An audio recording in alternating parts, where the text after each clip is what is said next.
Felipe Drugovich tem que disputar Formula 1. Comprenez, Felipe Drugovich doit être en Formule 1. Alors vous excuserez mon portugais très approximatif, mais à force, je ne sais plus dans quelle langue le dire. Le pilote brésilien a réalisé une saison extraordinaire en F2 et a décroché le titre le week-end dernier. C'est une performance majuscule. Peu de monde aurait parié sur lui au début de la saison. Après tout, il a terminé 8ème du championnat l'année dernière et n'a même pas réussi à décrocher une victoire. Théo Pourchaire était logiquement le favori cette année, mais c'est bien Drugovich qui a dominé le championnat. Avec 5 victoires, 4 pole positions, 9 podiums et près de 80 points d'avance sur Pourchaire, c'est une saison de patron. Alors si vous avez vu ma vidéo sur Nyck de Vries, sortie il y a quelques jours, vous savez ce que je pense des champions de Formule 2. Pour moi, si tu décroches le titre dans cette catégorie, tu devrais avoir l'opportunité de montrer tes qualités en Formule 1, pas forcément en tant que titulaire, mais à minima lors d'un week-end de course. Drugovich a déjà un orteil en Formule 1. Il s'est engagé dans le programme de développement d'Aston Martin qui va le préparer à la F1 et lui offrir du temps de roulage. Il sera notamment au volant de la monoplace en essai libre à Abu Dhabi. C'est une bonne chose qu'Aston Martin ait recruté Drugovich, mais franchement, ça m'étonne un petit peu. Fernando Alonso s'est engagé pour plusieurs saisons à partir de 2023 et Lance Stroll est en CDI, donc l'avenir semble un petit peu bouché pour l'ami Drugo. Et ça les amis, moi ça me scandalise. Sa saison de F2 est vraiment remarquable et vu le niveau qu'il a affiché, je ne comprends pas pourquoi aucune écurie n'a souhaité le titulariser l'an prochain. Tout comme De Vries, Drugovich souffre de sa progression assez lente. Il a passé 3 saisons en Formule 2 avant de décrocher le titre, et dans un sport qui va de plus en plus vite, 3 ans, c'est long. On a vu passer ces dernières années des jeunes pilotes tellement talentueux dès leur première saison de F2 que la performance de Drugovich en devient presque banale. Mais est-ce si banal que ça? Ses performances en formule de promotion sont-elles vraiment insuffisantes?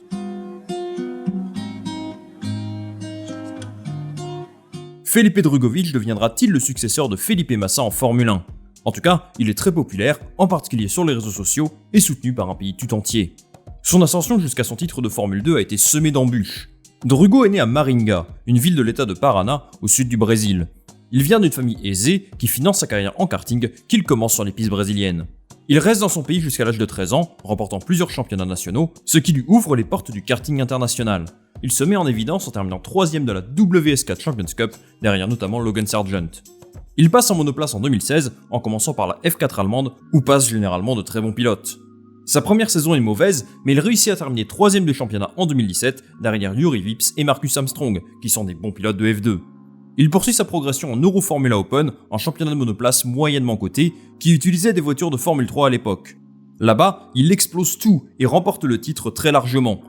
À 18 ans, il est clair qu'il a moyen de performer à un niveau supérieur, et c'est assez logiquement qu'il rejoint la Formule 3 en 2019. Là-bas, il fait une saison vraiment médiocre. Il termine seulement 16ème du championnat avec 8 petits points. Sincèrement, il est complètement passé inaperçu. Il faut quand même remettre les choses dans le contexte. Il roule pour Carlin cette saison-là, et c'était l'une des pires écuries de la grille. Pour preuve, son coéquipier Logan Sargent finit derrière lui, alors qu'il se classe 3ème du championnat l'année suivante, et fait une très bonne saison de F2 cette année. Donc je pense que cette saison de F3 ratée ne lui fait pas honneur. Ce qui est surprenant en revanche, c'est sa promotion en Formule 2 en 2020. Clairement, il aurait dû rester une saison de plus en F3, mais sa nouvelle écurie, MP Motorsport, lui fait confiance. Son équipe n'est pas un cadre du championnat et on ne s'attend pas à grand chose. Mais Drugovich étonne tout le monde en s'imposant à 3 reprises alors que personne n'avait misé 1 euro sur lui. 3 victoires en F2 à 20 ans, c'est plutôt pas mal. Il fait plutôt bonne impression, mais son défaut, c'est son inconstance. Il est capable de très bonnes performances un week-end, puis de s'effondrer le week-end d'après. Mais après tout, c'est un rookie. Et cette saison plutôt positive lui ouvre les portes d'Univirtuosi, qui boxe dans une catégorie au-dessus de MP. Il fait équipe avec Guan Yu Zhou et au contraire de son coéquipier, ne se met pas en évidence. Il réalise une saison assez solide, mais bien en dessous de ce qu'on peut attendre d'un candidat au titre.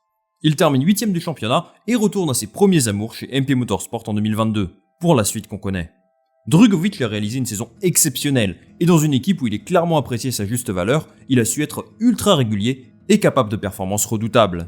Il a une voiture très performante, mais j'ai été impressionné par sa capacité à s'imposer en toutes circonstances. Qu'il parte de la pole position ou de la 14ème place, j'ai vraiment eu la sensation de voir un pilote complet, patient et très intelligent. Felipe Drugovich a affiché une vraie progression cette année. Il n'a plus rien à voir avec le pilote de 2020 ou 2021. Il est beaucoup plus constant et le titre de Formule 2 ne pouvait revenir qu'à une seule personne, lui. La saison prochaine, il n'évoluera pas en Formule 1 et je trouve ça anormal. Mais alors, pourquoi aucune écurie n'a-t-elle choisi de se positionner sur lui ?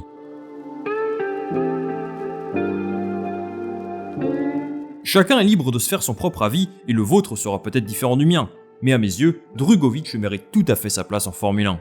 Il n'a pas connu la même ascension express que George Russell par exemple, mais si l'on s'en tient uniquement à sa saison de Formule 2 2022, franchement, c'est du très haut niveau. Il reste une manche à disputer, mais actuellement, il a 77 points d'avance sur Théo Pourchaire. Il ne roule pas chez Prema, la meilleure écurie du plateau, il faut vraiment avoir conscience que c'est très fort. Plusieurs obstacles empêchent Drugovich de monter en Formule 1. D'abord, jusqu'à la semaine dernière, il ne faisait partie d'aucune académie. En Formule 2, c'est extrêmement rare, tous les top pilotes de la grille sont soutenus par une écurie de F1. Il ne manque pas de potentiel marketing, et je suis sûr que sa popularité au Brésil représente une belle opportunité commerciale, mais jamais une écurie ne l'a soutenu durant toute sa carrière en catégorie junior. Mine de rien, ça compte. Des pilotes comme Latifi, Norris ou même Mazepin ont eu l'opportunité de tester des voitures de Formule 1 alors qu'ils évoluent en catégorie inférieure. Ça forge un pilote, ça prépare pour la catégorie et surtout, ça permet de se faire un nom dans le paddock. Ensuite, le deuxième problème de Drugovich est exactement le même que celui de De Vries. Peu importe si tu gagnes le titre avec 30, 80 ou 235 points d'avance, ce qui compte, c'est la vitesse à laquelle tu vas le gagner. Piastri, Russell, Leclerc ont complètement changé la perception de la F2 et de la F3. Ils ont gagné le titre dès leur première saison et c'est en quelque sorte devenu la norme. Si tu ne fais pas ça, certains observateurs estiment que tu n'as pas le niveau pour évoluer en Formule 1. Mais est-ce vraiment juste ? Verstappen n'a jamais gagné le GP2, tout comme Carlos Sainz, même chose pour Esteban Ocon, et ces pilotes sont aujourd'hui bien installés en F1. Personnellement, je m'en fiche que Drugovich ait eu besoin de 3 saisons pour gagner la F2, ce qui m'importe, c'est son niveau actuel. Ce qui pose problème chez Drugo, c'est à la fois les incertitudes sur son niveau, ses capacités d'adaptation, son manque de réseau et son apport économique. Certes, il n'est clairement pas le pilote le plus à plaindre, mais quand on compare sa fortune à celle de Latifi ou Stroll, ça n'a absolument rien à voir. À mon avis, il aurait pourtant sa place sur la grille de l'année prochaine, mais ce qui ne joue pas en sa faveur, c'est ce marché des transferts complètement fou.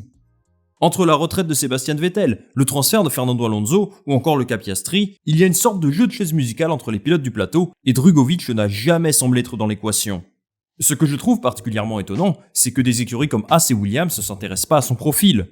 Alors, est-ce que Drugovich est au niveau de Schumacher ? Pas sûr, mais il y a débat. Mick pourrait rester dans l'écurie s'il se montre au niveau, mais il se murmure que Günther Steiner assure ses arrières. Giovinazzi et surtout Hülkenberg sont dans son radar, et ça me fait me poser des questions. Steiner aime les profils d'expérience, qui ont prouvé en F1, mais est-ce que ça ne vaut pas le coup de tenter Drugovich, qui a sans aucun doute affiché une belle progression ? Et même chose pour Williams, pourquoi ne pas remplacer Latifi par Drugo ? Alors selon les dernières rumeurs, qui évoluent sans cesse, ça devrait se jouer entre Logan Sargent, Schumacher et De Vries. Mais à 22 ans, le potentiel du pilote brésilien n'est-il pas plus important ? Mais surtout les amis, je ne comprends pas pourquoi Alpine ne s'est pas positionné sur lui. Alors d'après des informations de Motorsport Brésil, il y aurait eu des discussions entre les deux parties, mais celles-ci n'auraient rien donné. Alpine a perdu un champion de Formule 2 en la personne de Piastri et cherche aujourd'hui un profil différent. Mais quand j'ai vu les noms circuler pour remplacer Alonso, franchement, je suis tombé de ma chaise. Dans le cas où l'opération Gasly n'aboutit pas, plusieurs options sont sur la table. Jack Doohan, 4ème de F2, Nico Hülkenberg, Nick De Vries et même Antonio Giovinazzi va tester la monoplace de l'an dernier en essai privé. Alors excusez-moi, et dites-moi en commentaire si vous n'êtes pas d'accord, mais à mes yeux, Drugovich mérite largement d'être cité dans cette liste, et je ne comprends pas qu'il n'y soit pas. Alors Alpine, tout comme Red Bull, Mercedes ou Ferrari, est une écurie qui a une académie, et qui souhaite idéalement faire fonctionner le système qu'ils ont mis en place. Mais a priori, ils sont disposés à prendre un pilote en dehors de leur structure, et c'est surprenant que Drugo ne soit pas évalué. Je pense qu'il a préféré la sécurité d'Aston Martin, qui à défaut de lui offrir une place de titulaire, lui permet d'entrer en Formule 1 et de faire ses débuts en essai libre. Il n'y a donc aucune place sur la grille pour Drugovich l'année prochaine, et c'est fort dommage. Le niveau de la F2 cette saison est jugé comme plutôt faible, mais est-ce que ce ne serait pas plutôt lui qui a rendu son championnat facile ?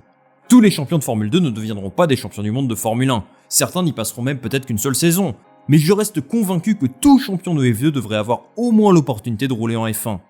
En ne recrutant pas Drugovich à l'apogée de sa carrière, j'ai peur qu'on ne sache jamais s'il avait le niveau suffisant pour se battre avec les meilleurs pilotes de la grille. À mes yeux, le système doit changer. Le nombre de pilotes qui ont le niveau pour la F1 augmente, alors le nombre de sièges disponibles ne devrait-il pas augmenter lui aussi ?